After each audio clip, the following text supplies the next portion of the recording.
întorc la tine iar și iar, mare albastră. Până mă voi stinge, îți voi spune doar acasă. Singur cu tine, simt că problemele mă lasă. Și noi doi vom discuta tot timpul despre tot ce mă apasă. Despre griji, bucurii, despre viață, despre fata de care ți-am zis că o iau de nevastă. Ne vedem mai rar, să nu crezi că nu-mi pasă. N-am să las niciodată destinul să ne descoasă. Și la tine mă întorc de oriunde aș fi. La tine mă întorc în fiecare zi. La tine mă întorc de oriunde aș fi. Știu că întotdeauna mă vei primi.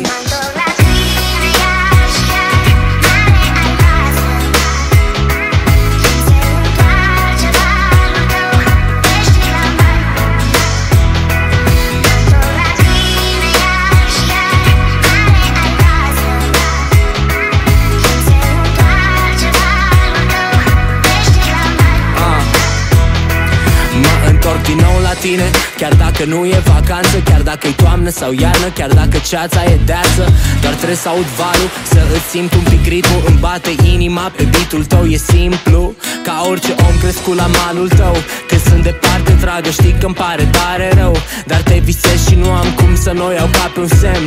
Am să las totul baltă și am să mă urc în primul tren. La tine mă întorc de oriunde aș fi. La tine mă întorc în fiecare zi.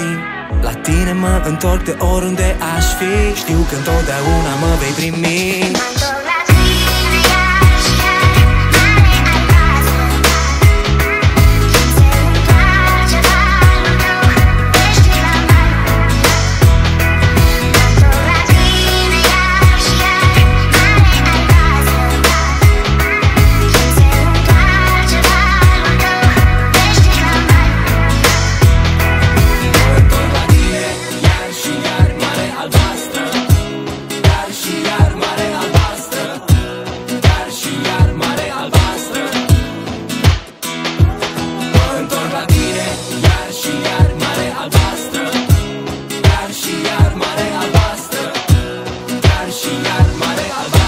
Știu că întotdeauna mă vei primi.